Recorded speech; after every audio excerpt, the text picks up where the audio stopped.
Every week, a new band. Brought to you by NZ On Air. Active Live! Yeah. Kia ora and welcome to today's RadioActive Live on 88.6 FM, brought to you by New Zealand On Air Music. I'm Charlotte, your host, and I'm excited to welcome Dropper to the show today. How are you all doing? We're doing good. Yeah, we're good. Amazing. Perfect. Thanks so much for coming in. Now, Te Whanganui Atara-based band Dropper have been making waves in the Aotearoa music scene since their formation. Their sound evolves the emotional intensity and sonic legacy of Bleeding Star into something new, urgent, and alive. Super excited to hear some tracks live from you guys in the studio today. Shall we get into the first song? Yes. All right, when you're ready?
Amazing, thanks. Can you tell us a bit about that track? It's personal. What did I say about it? It's about. I'm trying. Well, it's getting released on our upcoming album. It is getting released on our upcoming album, and I don't know what to really say about it. I'll leave it up in the air. But Yeah, that's absolutely I'll fine. leave it there. To be interpreted. To Yeah. be interpreted. For sure. Now, you guys are kind of a relatively new band still in the Wellington scene. Can you give myself and the listeners a bit of background on how Dropper came to be? Well, it's gone through a lot of different lineup changes. So the original lineup of Dropper came to be with River and Flynn, who are part of Deck Club, and they helped write this record, and they've since left the band. And now we've had Toby join us, and Carlos is old member of Bleeding Star as well, so it's been a bit of a, what would you call it, like reuniting of that. And then these guys have played together for like a while, known each other for a while. So Yeah, we live together as well. So it's a pretty boring how did it come to be, but we're happy it's where it is.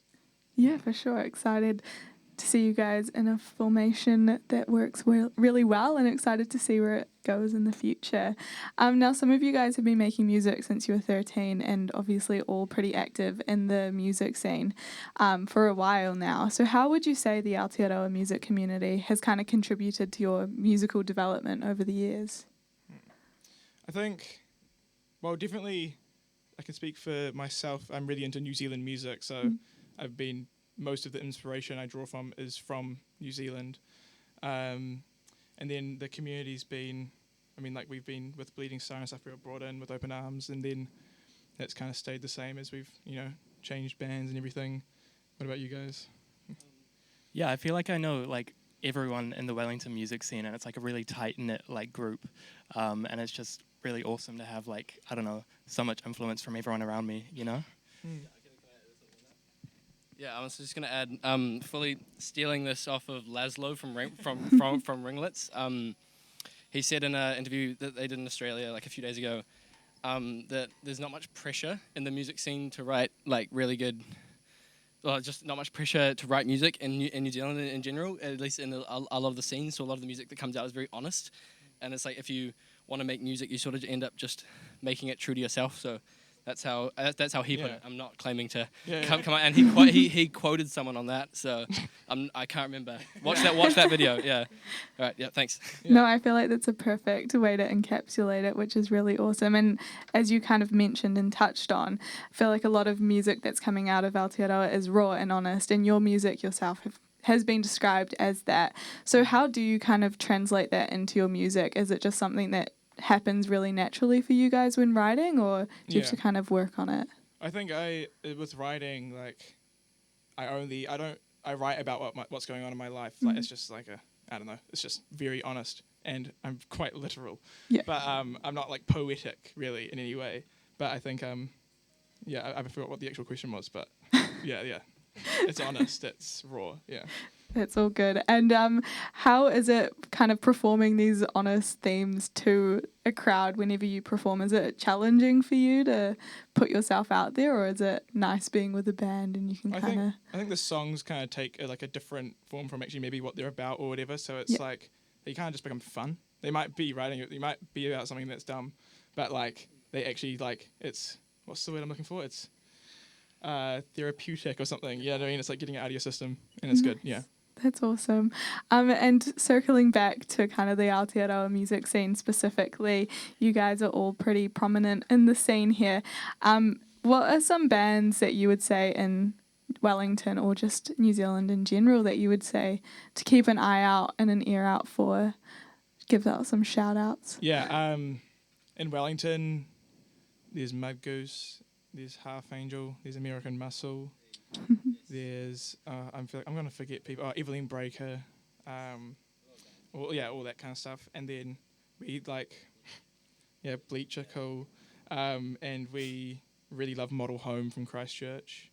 And I've been hearing good things about that band, Velveteen, and they seem pretty sick. And then Saltwater Criminals, Awning, Auckland's got heaps, Daffodils. It's like yeah, such a vibrant music community. We have lots and lots of talent coming out, and as well you mentioned Aotearoa having a real strong influence on your music and writing. Are there any other musical inspos that you kind of draw on when making music for Dropper? Yes, like there's a lot of American and British stuff as well. I think there's this guy Bob Mould who I basically rip off every song. They're laughing because I won't shut up about him, but and who else? Any other inspirations you guys can think off the top? Wishy are sick. Yeah. A lot. Yeah. You got any, Toby? I don't know. I feel like it's like really cool to like draw on like other genres. Like I feel like the drums we always talk about like hardcore drums, especially with the sounds and stuff, like the splashy cymbals and the dong snare. You know. Yeah. Jude will never admit it, but pop punk is like in the broad like you can sort of trace any genre back to it vaguely, but the energy and the chord progressions, not the vocals or like the double time drums or whatever, but like the a lot of the energy's there, you know? Yeah. Yeah, sick. Yeah. And how do you guys go about like writing new music for Dropper with all these influences in mind? Is it kind of something like, do you really think about drawing in these inspirations into your music? Is it? Yeah, there are a lot of like, if not that anyone is actually ever picking it up, but like there are a lot of like, I'll steal little riffs and stuff from people, and they'll be in the songs. And if you know the song, you know what I mean, then you'll get the reference. But like, there's a lot of stealing going on, but there's also a lot of I'm not stealing vocals. I'll be stealing a couple guitar parts here or there, but we all do that. Classic. And is it quite like a collaborative process between all of you in writing, or is it like one kind of key idea and everyone builds upon it? Yeah, it would be. I would probably bring like it would be like the skeleton of the song, like the verse and the chorus, and then it would be like, can we make this like more like cool and interesting? Hey, Yeah. we'll get more collaborative, I reckon, on whatever we're working on next, but that's like where it has been. Yeah. Yeah, sick. Shall we get into the next song then? Yeah. Bleed out. Wait, was it bleed out? Yeah. Okay. Was it? Yeah. Yeah.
Amazing. Can you tell us a bit about that track?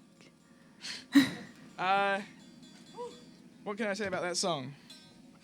You tell me, man. Yeah. Same as last time.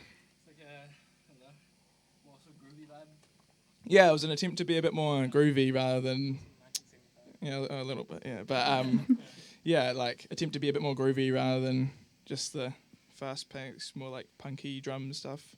And then wrote a song around that and stuck to one chord. kept the vocals high the whole time, which is not fun live, but I don't know. Yeah. Yeah, it sounded sick. Now, you guys currently have 2 tracks released at the moment. Can you kind of delve into a bit of the overall inspirations for those 2 tracks? I think Your Face Says It All is a direct rip pretty much of this song by Throw called All Different Things. I got Jeremy Taylor, who works at Slowboat, told me the tuning for the song, and then I went into the tuning and basically worked out his song and then reversed the chords a little bit. So that's, there you go. But Didn't Want to Be Your Light, I wrote like ages ago. I was like 15, 16, Oh, wow. and I just kind of thought it was still kind of held up. So yeah, that would be what I have to say about those 2. Yeah. But we've got more music coming soon, or an album. Yeah, exciting Yeah. stuff. Is there any date roughly that we can keep in mind to expect some more released music from you guys? November, I don't know, mid-November, Yeah. I think. Very At the beginning, exciting. Yeah. What can we kind of expect from the album? Can you give us any insight? Walter, take it away. Everything you could possibly imagine, to be honest. It is just all-round great piece of art, if I'm being humble. But no, it's had some fun ones. A lot of the stuff that's on Spotify now is very, safe mid-tempo song-based stuff. There's some cool, there's an experimental bit, there's like a slow bit, there's a breakdown. Feature from another Everything. There's Wellington a artist. feature from another Wellington artist. That was it's really my good. personal favorite song right now on the album. Anyway, yeah, that's what I have to say. Yeah. Yeah, gonna be exciting. Very excited to hear it once it is released. And now I feel like you guys do have quite a distinctive sound. Like I've seen you guys play a few times live, always incredible. But a real tight-knit, clean sound.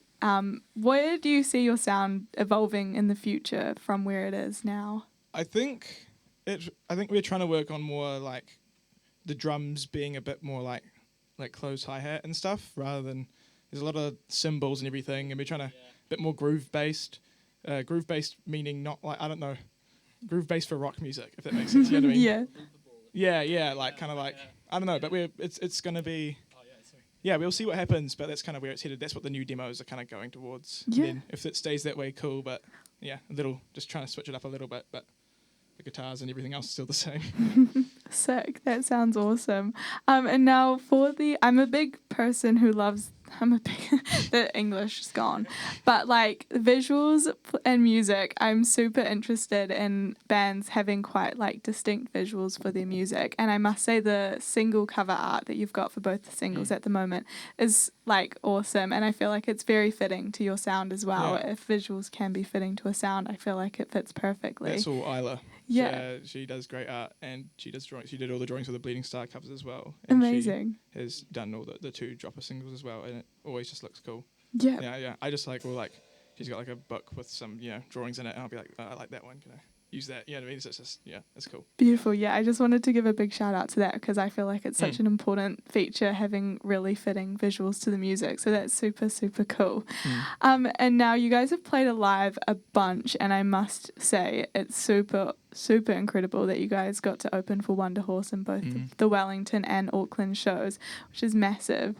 How was that whole experience for you guys playing for a band like Wunderhorse? I think we practiced so hard, and we were real scared initially, oh, this is awesome, but oh my god, this is and then when we actually got there, we had practiced so much that it was kind of almost play it with your eyes closed, and we just had fun. So it was before going on stage, it was heart racing or whatever, oh my gosh, Power Station sounds scary, and then it was kind of, because you can only also see the front row, and there's a blur, so it was kind of you're able to kind of just close your eyes and not think about it too hard, and so I think we did well. The drum kit fell apart on us and everything. Oh yeah, it was a total absolute nightmare. Not both nights. Power Station night. It was a pretty gnarly drum kit situation on the cymbals. They always fell off. My cymbal just fell off there, but that was some random reason.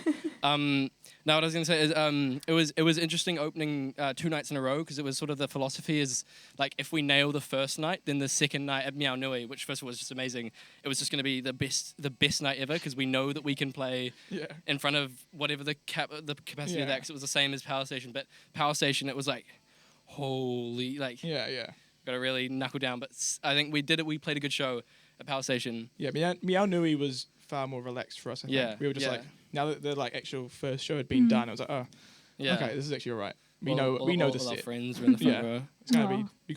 Exactly. We have our friends Yeah. in the front row supporting us. It's all good. Yeah. Yeah. Yeah, Yeah. that sounds awesome. I briefly saw you guys at Meow Nui opening. It looked amazing. So cool again that you guys got that opportunity. Yeah. And on the topic of gigs, do you guys have any like pre-gig rituals that you guys do? We were joking about one earlier, which I'm not gonna. say. We don't have any. Maybe we gotta get one. I think it tends I've to just been be, wanting one. Yeah. Yeah. I, think we just I kinda, like to do pace back jumping and forth. jacks sometimes. Yeah. I feel like that gets me like moving. You know? Classic. Jumping jacks. You've hit some push-ups before, but Oh yeah, and you like hit yourself as well. It's like sort of concerning. Yeah. yeah. But there's no official like everyone get together for the band ritual or whatever. But maybe we need to work out one. We should figure that out. Maybe this is your sign to get a pre-gig ritual. Yeah. And yeah, amazing stuff. What else is coming up on the horizon? Any other gigs coming up in the near future to shout out? Is it next week with First Reserve and Ellie May? So next Saturday we're playing San Fran. That's gonna be real fun. Buy some tickets. They're real cheap. What else have we got after that? We're playing All Saints Day Festival, which is gonna be really cool. That's like a bit later. We're also playing in Wanganui with Model Home and it's gone. But yes, and then we're also. There are 2 shows that supposedly are being announced today that they're not out yet. Supposedly when this is out on YouTube, but we're playing 2 festivals. Ooh, I'll leave it there. okay. One of them's at New Year's and one of them is not. Amazing. See you soon, Auckland, and see you soon, Ooh. other place. Keep the listeners on their toes. They'll have to keep an eye out to see what those shows will be. Yeah. Awesome. Shall we get into the next song? Yeah, this one Yeah. didn't want to be the most recent single. You all ready? All right.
Can you tell us a bit about that track? As I said earlier, I wrote that one when I was maybe 16. It's a bit of a different. It's probably the odd one out on the album to me. It being just like kind of feels like it's written at such a different time, but I still really enjoy playing it, and that's why it stayed. It's hot in here, yeah. But, It's really hot, yeah. yeah. Yeah, Yeah, it's good. awesome. Is that kind of something with a lot of your music that you've got now with Dropper that you kind of started writing when you were a lot younger, or is it mainly newer stuff? Mostly newer stuff, but like there are a handful of songs that like pulling inspiration or like taking like riffs or whatever, or like something else. You know what I mean? From old songs, there's a lot of like a couple of little riffs here and there. That would be it. Yeah.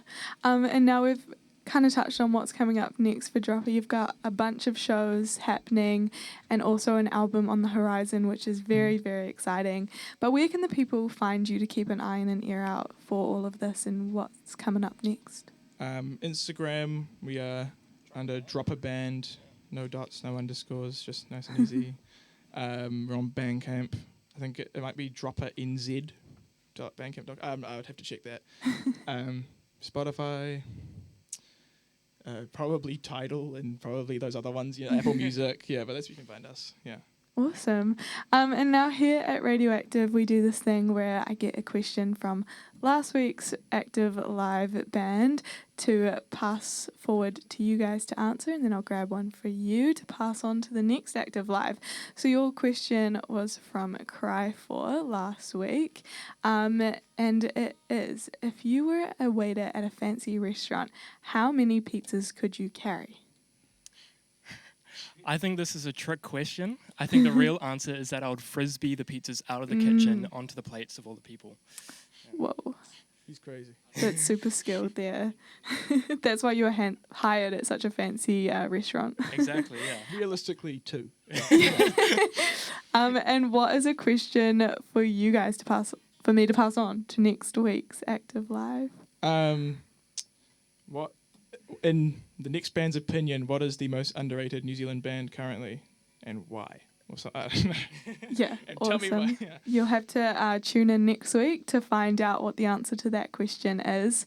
Unfortunately, that is all we've got time for today, but there are heaps of shows coming up from Dropper to go and check out them live. But again, a massive thank you to you guys, Dropper, for coming in today on today's Active Live on RadioActive 88.6 FM. It's been such a pleasure to hear some of the insight about your music and journey as a band.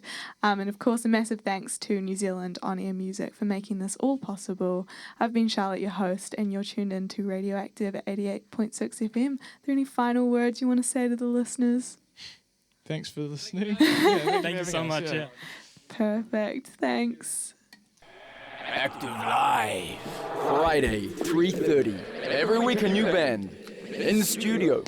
Brought to you by NZ On Air.